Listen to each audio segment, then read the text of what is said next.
Hello student, आज हम आपके पाठ्य पुस्तक सुगम भारती का पाठ 2 पढ़ेंगे। पाठ का नाम है समाज सेवा और इस पाठ के लेखक है पदुमलाल पुन्नालाल बख्शी। सबसे पहले जान लें कि हम इस पाठ में क्या क्या पढ़ेंगे। इस पाठ में हम समाज के संगठन का महत्व देखेंगे, परोपकार की भावना का विकास, निबंध विधा से परिचय, विलोम शब्द का ज्ञान, विशेषण और उसके प्रकारों के परिचय पढ़ेंगे। इस पाठ को हम पढ़ते जाएंगे और उसे समझते जाएंगे। मनुष्य ही एक ऐसा प्राणी है जो अकेला नहीं रह सकता। उसे अपनी रक्षा के लिए समाज का संगठन करना ही पड़ता है। यूँ तो और भी कई प्रकार है, कई प्राणी हैं जो अपना दल बनाकर रहा करते हैं, परंतु उन प्राणियों के दल और मनुष्य के समाज में यह भेद है कि मनुष्य ने अपनी बुद्धि द्वारा अपने सामाजिक जीवन का निरंतर विकास किया है। देश, काल और अवस्था के अनुकूल उसने अपने समाज में यथेष्ट परिवर्तन किए हैं और ऐसे परिवर्तन अब भी होते जा रहे हैं। इसी से मनुष्य समाज उन्नतिशील है और अन्य प्राणियों का दल सैकड़ों वर्षों के बाद भी अपनी स्थिति में कोई परिवर्तन या उन्नति नहीं कर सका। अपनी उन्नति के लिए एक साथ मिलकर काम करने की प्रवृत्ति से प्रेरित होकर जो दल बनाया जाता है उसी को हम समाज कहते हैं। क्या कहा गया है यहाँ पर कि मनुष्य एक ऐसा प्राणी है जो अकेला नहीं रह सकता। प्राणी मतलब जीव, जो जीवित होते हैं उन्हें हम प्राणी कहते हैं। तो मनुष्य एक ऐसा प्राणी जो अकेला नहीं रह सकता है। उससे कहीं पर भी अकेला छोड़ो तो वो ज़्यादा दिन तक नहीं रह पाएगा। तो उसे अपनी सुरक्षा मतलब अपनी रक्षा करने के लिए क्या बनाना पड़ता है? एक समाज। समाज मतलब एक दल, एक टीम बनाते हैं। जैसे हम कोई गेम्स खेलने के लिए एक टीम बनाते हैं, उसी तरीके से हमें अपना जीवन बिताने के लिए, जीवन जीने के लिए एक दल बनाना पड़ता है और उसका निर्माण करना पड़ता है। उसे हम समाज कहते हैं। और भी कई प्राणी हैं इस धरती पर, जैसे जानवर होते हैं, पशु पक्षी होते हैं, जीव जंतु, इस तरीके से कई प्राणी हैं। पर उन प्राणियों के दल में और मनुष्य के दल में क्या अंतर होता है कि जो मनुष्य है उसने अपनी बुद्धि मतलब अपने दिमाग का उपयोग करके अपने जीवन को बेहतर बनाया है। मतलब उसमें जो बुद्धि होती है उससे उसने अपने जीवन में कई परिवर्तन किए हैं और आज वो एक सुविधापूर्वक जीवन जी रहा है। लेकिन जो अन्य पशु पक्षी होते हैं उनके अंदर बुद्धि नहीं होती, इसलिए उन्होंने क्या किया कि वो सैकड़ों वर्षों के बाद भी अपनी स्थिति में कोई परिवर्तन नहीं कर सका। मतलब वो सैकड़ों वर्ष पहले भी जैसे रहते थे उसी तरीके से आज भी अपना जीवन बिताते हैं। लेकिन जो मनुष्य होते हैं, जैसे आप लोगों ने साइंस में पढ़ा है कि आदिकाल में किस तरीके से मनुष्य पहले जंगलों में रहते थे, पेड़ पत्तियाँ खाते थे, कच्चा मांस खाते थे। तो धीरे धीरे उसने आग को नहीं पहचानते थे, फिर उन्होंने जब पत्थर को आपस में टकराया तो आग उत्पन्न हुई, फिर उस खाने को कैसे पका के खाते हैं, ये सारी चीज़ें सीखी। इस तरीके से मनुष्य ने अपने जीवन में निरंतर परिवर्तन किए हैं और उससे उन्होंने अपने जीवन में उन्नति भी की है। और उसी को हम क्या कहते हैं? जब ये परिवर्तन होते हैं उसी को हम समाज कहते हैं। समाज के भीतर समता का भाव रहना आवश्यक है। जहाँ समता का अभाव है वहाँ समाज में दृढ़ता नहीं है, क्योंकि किसी प्रकार की असमानता होने पर, भेदभाव होने पर पारस्परिक ईर्ष्या, द्वेष आदि अवश्य होते हैं। तब उनमें फूट भी पैदा होगी और एकता का नाश होने पर समाज की अवनति भी होगी। समाज की अवनति होने पर व्यक्ति विशेष की अवनति भी अनिवार्य है। सच तो यह है कि समाज और व्यक्ति का पारस्परिक दृढ़ संबंध है। एक की उन्नति दूसरे की उन्नति है। समाज की उन्नति होने से व्यक्ति की उन्नति होगी और व्यक्ति की उन्नति से समाज की उन्नति होगी। न तो समाज व्यक्ति की उपेक्षा कर सकता है और न ही व्यक्ति ही समाज की अवहेलना कर सकता है। अब समता मतलब होता है समानता। दो चीज़ों में समानता बोलते हैं ना, कि दो, जैसे कि हम किसी चीज़ में समानता बताते हैं, दो पक्षी बता दिए, इन दोनों में क्या समानता है, तो हम क्या बोलेंगे कि उन दोनों के पंख होते हैं, उन दोनों की चोंच है, इस तरीके से जो दोनों में एक जैसी चीज़ होती है। ऐसे तो समाज के भीतर कौन सा भाव होना चाहिए? समानता। मतलब समाज में स्थित प्रत्येक व्यक्ति को हमें समान मानना चाहिए, उनमें भेदभाव नहीं करना चाहते। अभाव मतलब कमी। अगर हम किसी में कोई कमी बताते रहें तो उससे क्या होगा कि समाज में दृढ़ता नहीं रहेगी। दृढ़ता मतलब जो मजबूती होती है वो नहीं रहेगी, क्योंकि इस प्रकार की असमानता से क्या होगा कि उनमें भेदभाव उत्पन्न हो जाएगा। जैसे हम लोग किसी दो व्यक्तियों में समानता मतलब उनमें हम एक दूसरे के गुणों को बताते रहें, उनकी केवल अवहेलना करते रहें कि उनके अंदर क्या कमी है, ये अगर उनमें बताते रहेंगे तो क्या हो जाएगा कि ये तुमसे ज़्यादा बेहतर है, इस तरीके से बताएंगे तो उनमें एक दूसरे के प्रति भेदभाव की भावना उत्पन्न होगी। और भेदभाव होने से क्या हो जाएगा, दोनों एक दूसरे से ईर्ष्या करेंगे, जलन की भावना होगी, इस तरीके के आदि भाव उनमें उत्पन्न हो जाएंगे। तब उनमें फूट भी पैदा होगी, मतलब वो एक दूसरे से लड़ाई भी करेंगे और उससे उनकी एकता का नाश होगा, जिससे समाज की अवनति मतलब होता है पिछड़ना, मतलब हमारा समाज क्या हो जाएगा, पिछड़ जाएगा, पीछे रह जाएगा। और एकता का नाश मतलब जब सब लोग एक होकर रहते हैं तो वो उनकी शक्ति होती, तो एकता का नाश होगा मतलब वो कमज़ोर हो जाएंगे और पिछड़ जाएंगे। तो समाज की अवनति होने पर क्या हो जाएगा, व्यक्ति विशेष की भी अवनति होगी। क्योंकि क्या होता है, जैसे एक टीम में कोई एक सदस्य होता है, उसमें कोई नकारात्मक भावना आ जाती है तो उससे पूरी टीम कमज़ोर हो जाती है। इसी तरीके से समाज में अगर किसी एक व्यक्ति में इस तरीके की भावना आएगी तो समाज की भी अवनति होगी, मतलब वो भी पिछड़ जाएगा और पीछे रह जाएगा। क्योंकि व्यक्ति की उन्नति से ही समाज की उन्नति होगी और समाज की उन्नति से ही व्यक्ति की उन्नति होगी। क्योंकि अगर कोई व्यक्ति जीवन में उन्नति करता है, आगे बढ़ता है, तो वो अपने समाज में वो अच्छी शिक्षा देगा, उन्हें आगे बढ़ने की प्रेरणा देगा। और अगर समाज कहीं आगे बढ़ रहा है, पिछड़ा, तो वो जो समाज में जो व्यक्ति है उन्हें भी आगे बढ़ने और उन्नति करने की वो प्रेरणा देता है। इसलिए समाज और व्यक्ति दोनों एक दूसरे से जुड़े हुए हैं। एक की उन्नति से दूसरे की उन्नति होगी और एक की उन्नति से दूसरे की उन्नति होती है। इसलिए हमें एक किसी की भी अवहेलना मतलब बुराई नहीं करना चाहिए।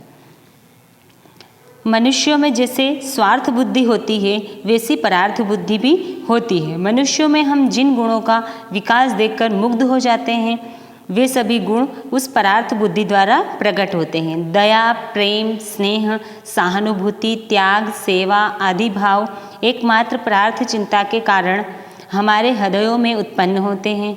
हमें अपने स्वार्थ साधक से जो सुख और संतोष मिलता है वही आनंद हमें परार्थ चिंतन और परोपकार से मिलता है।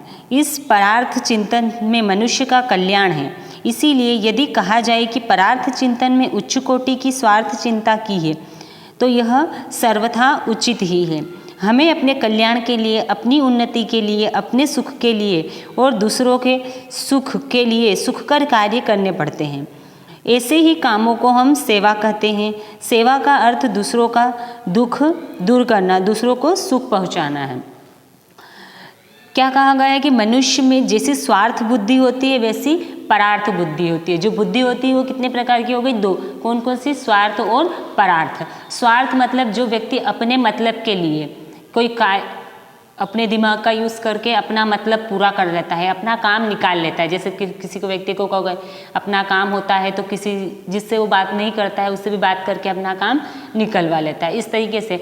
और परार्थ बुद्धि का मतलब होता है किसी और के लिए हमें कार्य करना। जैसे आपका कोई दोस्त है या कोई अनजान व्यक्ति होती है जिससे कोई परेशानी हो तो आप उसकी मदद करें या किसी और से मदद लेकर उसकी सहायता करें, उसे कहते हैं परार्थ बुद्धि। और ये जो गुण है वो ये मनुष्य में अचानक अगर हम किसी व्यक्ति में देखते हैं तो मुग्ध हो जाते हैं, मतलब शांत हो जाते हैं, चुप हो जाते हैं। क्यों? क्योंकि ये सभी गुण किससे आते हैं, परार्थ बुद्धि के द्वारा आते हैं। और ये कौन कौन से गुण हैं, दया, प्रेम, स्नेह, स्वार्थ साधन, जो सुख और संतोष मिलता है, जिससे हमें क्या मिलता है, सहानुभूति, त्याग, सेवा आदि भाव एकमात्र परार्थ चिंता के कारण है, जो हमारे हृदय से उत्पन्न होते हैं। ये सारे जो गुण हैं वो कहाँ से उत्पन्न होते हैं, हमारे हृदय से। अगर हमारा हृदय पवित्र होगा तो ये सारे गुण हम में उत्पन्न होंगे। हम बिना कोई स्वार्थ के उन सब के लिए कार्य करते हैं जो हमारे अपने भी नहीं होते, या हम केवल अपने मतलब के लिए कार्य न करके किसी और की चिंता करते हैं। हमें अपने स्वार्थ साधन से जो सुख और संतोष मिलता है, जैसे हम अपने स्वार्थ के लिए कोई कार्य करते हैं और जितना सुख उससे हमको प्राप्त होता है, संतोष प्राप्त होता है, मतलब हमको संतुष्टि होती है कि चलो हमारा कार्य होगा। उसी तरीके से यदि हम किसी और के लिए भी कार्य करते हैं तो तब भी हमें सुख और संतोष प्राप्त होता है। इसीलिए यदि कहा जाए कि परार्थ चिंतन में उच्च कोटि की स्वार्थ चिंता ही है, मतलब किसी और के लिए हम कोई चिंता करते हैं कि इसका कार्य क्यों नहीं है, ये दुखी क्यों है, उसका दुख दूर करने के लिए हम चिंता करते हैं या उसके लिए कोई कार्य करते हैं, अगर उसे हम उच्च कोटि का स्वार्थ कहें तो ये भी गलत नहीं होगा, सर्वथा मतलब हर तरह से उचित होगा। हमें अपने कल्याण के लिए, अपनी उन्नति के लिए सुखकर कार्य, जिस तरीके से हम अपने कल्याण और अपनी उन्नति के लिए भूखे प्यासे रहकर भी कार्य करते हैं, उसी तरीके से हमें दूसरों के लिए भी कार्य करना चाहिए। और ऐसे ही कामों को हम क्या कहते हैं, सेवा कहते हैं। सेवा का मतलब क्या होता है कि हम दूसरों के लिए भी कुछ कार्य करें। सेवा का अर्थ है दूसरों का दुख दूर करना और दूसरों को सुख पहचाना। सेवा का सही अर्थ क्या है कि दूसरों का दुख दूर करना और उनका सुख पहुंचाना। जैसे कोई नौकर होता है, वो आपके घर में कार्य करता है, माना कि हम लोग उसको पैसे देते हैं, तनख्वाह देते हैं, लेकिन फिर भी वो हमारे लिए कोई कार्य करता है, मतलब वो क्या कर रहा है, सेवा कर रहा है, उसे हम सेवक भी कहते हैं। तो इसी तरीके से सेवा क्या हो गई, दूसरों का दुख दूर करना और उनको सुख पहुंचाना। समाज दो चार व्यक्तियों का समूह नहीं है, किंतु व्यक्ति उसके अंग अवश्य है। किसी भी व्यक्ति की सेवा करना समाज की सेवा करना है। यदि हम किसी कुपथगामी व्यक्ति को किसी भी प्रकार सुपथ पर ला सकें तो उससे हमें समाज की सेवा अवश्य की है। यदि हम किसी का अज्ञान दूर कर सकें तो हम किसी अंश तक समाज की सेवा कर चुके हैं, परंतु यथार्थ समाज सेवा वह है जो किसी व्यक्ति विशेष को सुख पहुंचाने की दृष्टि से नहीं, वरन अधिकांश लोगों को अधिकतम सुख पहुंचाने के लिए की जाती है। जो समाज होता है वो केवल दो चार व्यक्तियों का समूह नहीं होता है, मतलब उसमें केवल जैसे कोई टीम होती है उसमें कुछ लोग होते हैं, गिनती के लोग होते हैं, लेकिन जो समाज होता है उसमें बहुत सारे लोग होते हैं, हजारों लाखों लोग होते हैं। तो उस जो समाज में जितने भी व्यक्ति होंगे वो सारे क्या होते हैं, उनके अंग होते हैं। जो समाज के अंग, जितने भी व्यक्ति होंगे वो समाज के अंग होते हैं। जिस तरीके से हमारा शरीर है, हमारे शरीर में अलग अलग अंग है, उनके अलग अलग कार्य हैं, जैसे हाथ, पैर, आँख, ये सारे क्या है, हमारे शरीर के अंग है। इसी तरीके से जो व्यक्ति है वो समाज के अंग होते हैं। तो किसी भी व्यक्ति की सेवा करना समाज की सेवा करना है। इसी तरीके से हम किसी भी व्यक्ति की सेवा करें, चाहे वो हमारा रिश्तेदार हो या न हो, लेकिन अगर हम समाज में स्थित प्रत्येक व्यक्ति की सेवा करें तो वो क्या कहलाएगी, समाज सेवा कहलाएगी। यदि हम कुपथगामी, कुपथ मतलब जो गलत रास्ते पे चलने वाला व्यक्ति है, अगर उसे हम सही रास्ते पर ले आए तो उसे भी हम समाज सेवा ही कहेंगे। जैसे कोई गलत मार्ग पे चले जाता है, किसी में गलत आदत पड़ जाती है, जैसे स्मोकिंग करना, ड्रिंकिंग, तो इस तरीके की आदत से कोई व्यक्ति परेशान है तो उसे हम सही रास्ता दिखाएं और उसकी ये आदत उससे दूर करवाएं तो वो क्या हो जाएगा, समाज सेवा ही कहलाती है। यदि हम किसी अज्ञान दूर कर सके तो हम किसी अंश तक समाज की सेवा कर चुके हैं। मतलब किसी अज्ञान व्यक्ति, जो अज्ञानी होता है, जिसमें कुछ समझ नहीं होती है, तो ऐसे व्यक्ति को अगर हम ज्ञान दें, उन्हें कुछ समझाएं तो कुछ अंश तक भी हम समाज की सेवा कर चुके होते हैं। परंतु यथार्थ समाज सेवा वह है जो किसी विशेष को सुख पहुंचाने की दृष्टि से नहीं, मतलब किसी विशेष व्यक्ति को, ऐसा नहीं कि हम इसी व्यक्ति को सुख पहुंचाएं या इसी की ही मदद करें, ऐसा नहीं। हमें समाज में स्थित प्रत्येक व्यक्ति की, चाहे हमें वो पसंद हो या ना हो, लेकिन हमें हर व्यक्ति की मदद करना, उसके काम आना, यही क्या कहलाएगी, समाज सेवा। जिसको भी ज़रूरत है मदद की, उसकी हम मदद करें तो वो क्या कहलाएगी, समाज सेवा कहलाएगी। तो समाज सेवा का अर्थ है कि अधिकतम लोगों को अधिकतम सुख पहुंचाएं। समाज में एक ओर जीवन की स्थिरता है तो दूसरी ओर परिवर्तनशीलता। समाज जब तक दृढ़तापूर्वक किसी नियम का पालन नहीं करेगा तब तक उसकी उन्नति नहीं होगी। इसलिए अधिकतर लोगों का विचार करके समाज की एक मर्यादा बना दी जाती है। सभी व्यक्तियों को उस मर्यादा का पालन करना पड़ता है, चाहे किसी व्यक्ति को कष्ट क्यों न हो, तो भी वह समाज की मर्यादा उल्लंघन नहीं करेगा। यदि वह ऐसा करेगा तो समाज द्वारा निंदनीय होगा। अधिक की भलाई का ध्यान रखें, हमें उसके लिए एक की भलाई की चिंता छोड़नी पड़ती है। परंतु कुछ समय के बाद अवस्था विशेष में परिवर्तन होने के कारण समाज में दोष उत्पन्न हो जाते हैं। तब उन दोषों को दूर करने के लिए समाज की मर्यादा भंग करनी पड़ती है और फिर नई मर्यादा बनानी पड़ती है। जो लोग समाज को इस पथ का दर्शन कराते हैं उन्हें कष्ट सहना पड़ता है। सभी तरह के कष्टों को सहकर वे समाज के कल्याण के लिए अपने कार्यों में दृढ़तापूर्वक लगे रहते हैं। अंत में अपनी सत्यता के कारण उन्हें विजय लाभ होता है और वे समाज में समाज सुधारक कहे जाते हैं। वे सभी समाज के सेवक होते हैं। अधिकतर क्या होता है कि समाज में स्थिरता मतलब जैसे नदी का पानी बह के आता है और कहाँ मिलता है, तालाब में, समुद्र में, और एक जगह रहता है। अब एक ही स्थिति में रहना वो क्या कहलाएगी? स्थिरता। तो क्या कहा गया है कि समाज जो है वो एक ओर से जीवन की स्थिरता है, जो हमारे जीवन को क्या कर देता है? स्थिर कर देता है। तो दूसरी ओर से परिवर्तनशीलता भी है। परिवर्तनशीलता मतलब हमारे जीवन में हमें नए नए परिवर्तनों को भी अपनाना पड़ता है और उनमें परिवर्तन करते रहना पड़ता है।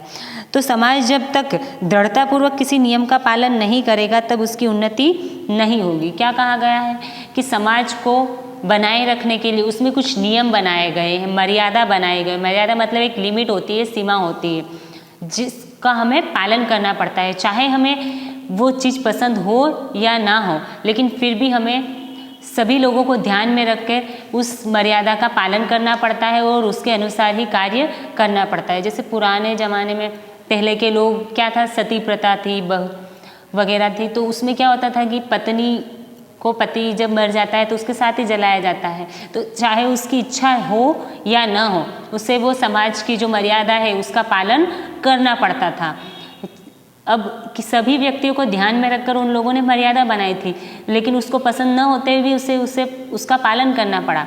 तो इस तरीके की जो मर्यादा है उनका उल्लंघन वो लोग नहीं करना चाहते थे। तो इसलिए क्या होता है कि कुछ लोग होते हैं जिन्हें ये लगता है कि वो चीज़ गलत है, तो उसे वो नहीं करने देते हैं और उसका विरोध करते हैं। तो जो व्यक्ति इनका विरोध करते हैं, यहाँ पे परिवर्तन लाना चाहते हैं, उन्हें क्या कहते हैं? समाज सुधारक कहते हैं। वो हमारे समाज को सुधारते हैं। जैसे कि राजा राम मोहन राय थे, वो भी एक समाज सुधारक थे।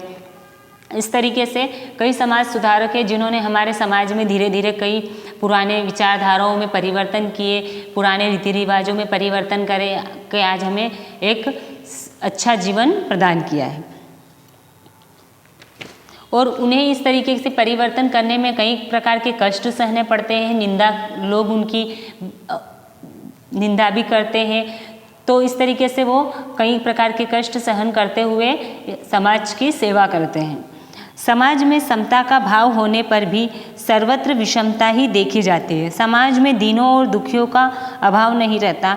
कुछ लोग अंगहीन होने के कारण असहाय होते हैं, कुछ लोग बिल्कुल अनाथ हो गए हैं, कुछ लोग अज्ञ होते हैं, कुछ लोग कुपथगामी होते हैं। इन सब की सेवा करना, इन सब के हित के लिए काम करना समाज सेवा है।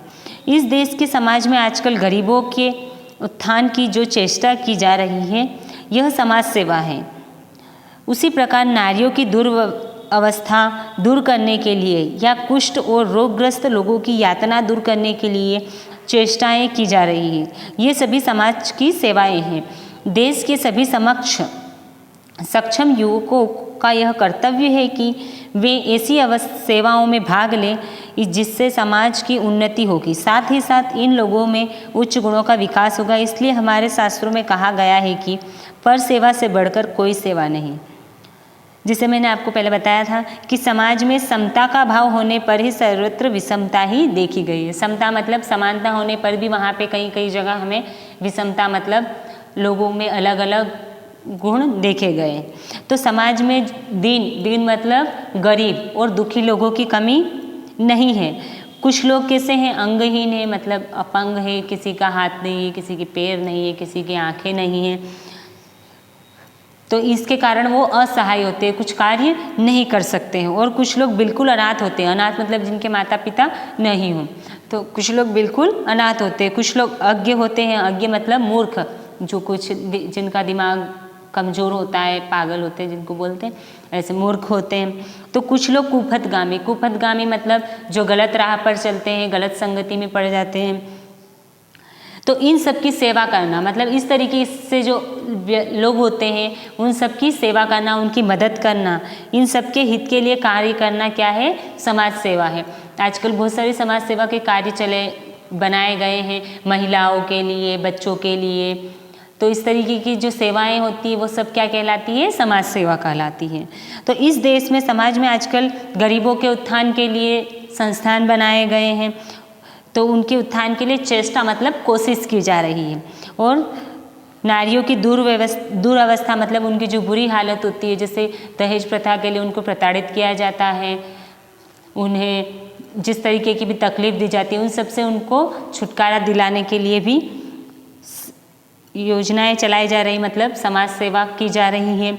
कुष्ठ रोगी, जो कुष्ठ रोग होते हैं उनके लिए भी सेवा की जा रही है और उनकी ये जो बीमारी है उनको दूर करने के लिए भी कोशिश की जा रही है। ये सभी समाज की सेवाएं हैं। अतः देश के सभी सक्षम नवयुवक मतलब कि आने वाली जो पीढ़ी है उन सबको क्या वो कहा गया है कि उनका ये कर्तव्य है कि वो इन प्रकार की सेवाओं में भाग ले और उनकी मदद करें। और तभी हमारा क्या होगा कि हमारे समाज की उन्नति होगी, मतलब हमारा जो समाज है वो आगे बढ़ेगा।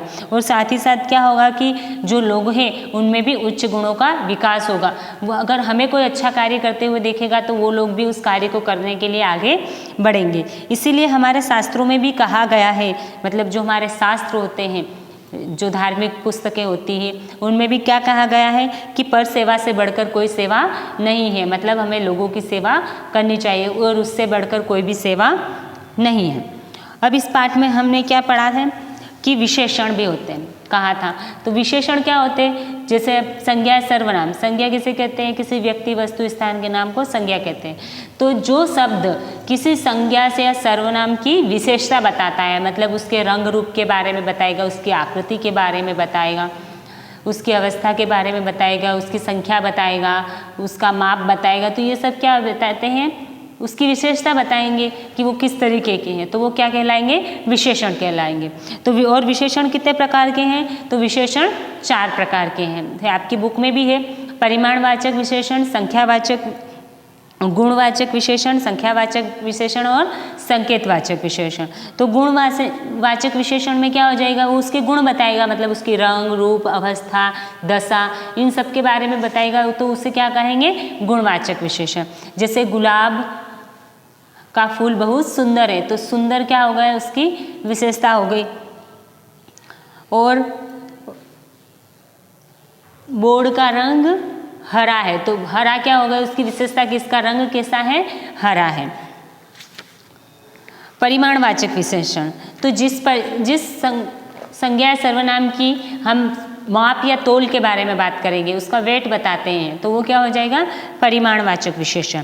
संख्यावाचक विशेषण में हम संख्या बताएंगे, जैसे 2 व्यक्ति